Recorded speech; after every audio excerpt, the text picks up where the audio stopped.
Hi everyone, this is Jimmy. Right now we are at the Quartz design fabrication factory here.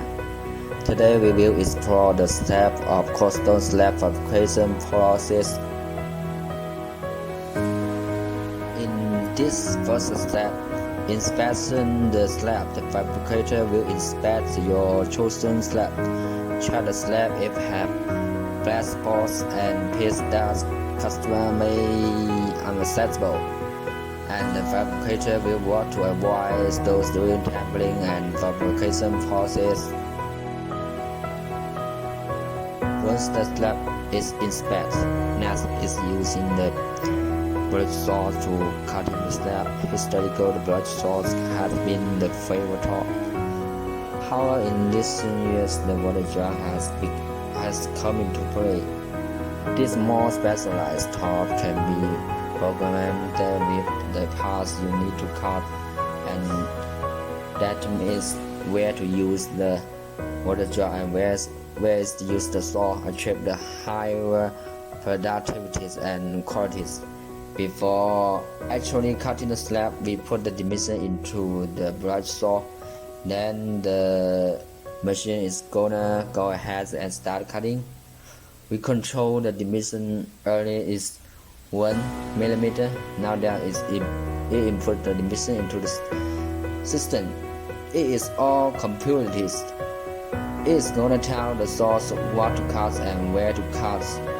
So this is all automated. As you can see here is water jar. Once worker input the dimension into the system, the machine all doing itself and knows actually where to do. So once the worker click on their control the system, it goes. This is all digital. We actually may size whatever we need in the countertop, and we use the water jar cut up small piece like this. Step come to this table after cutting.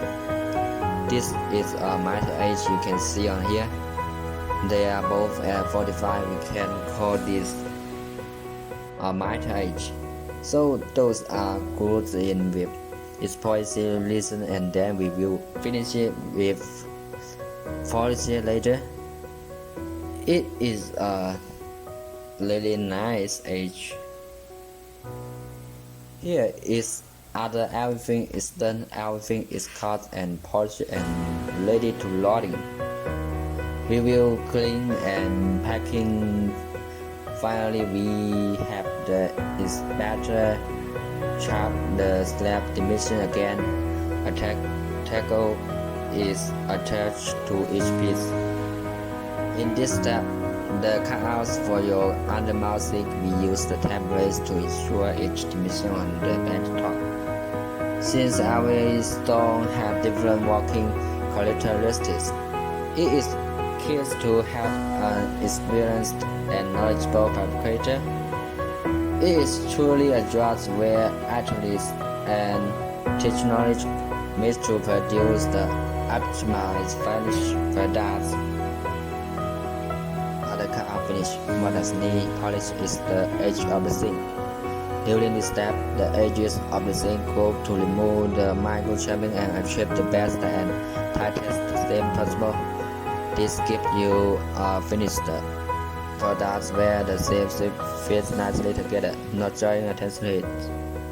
Regardless of the edge, it will now go through a 7-step polishing process. The industrial standard is to use the diamond polish parts of increasing grade from 15 to 3000 to polish the edge. Pick up the sandpaper to increasing grade to visualize how this process works. The fabricator first starts with a diamond polishing parts of 50, then 100, 200, 400, 800, 1500, ending at 3000. Here is steps of install undermounting. The fabricator put the washing basin on the top. Make sure the sink is central with the cutout. Make sure evenly spaced is good. Finally, apply a bit of silicone or other glue around the rim carefully, and then place the sink upside down on the countertop, positioning it with the outline attached the sink clips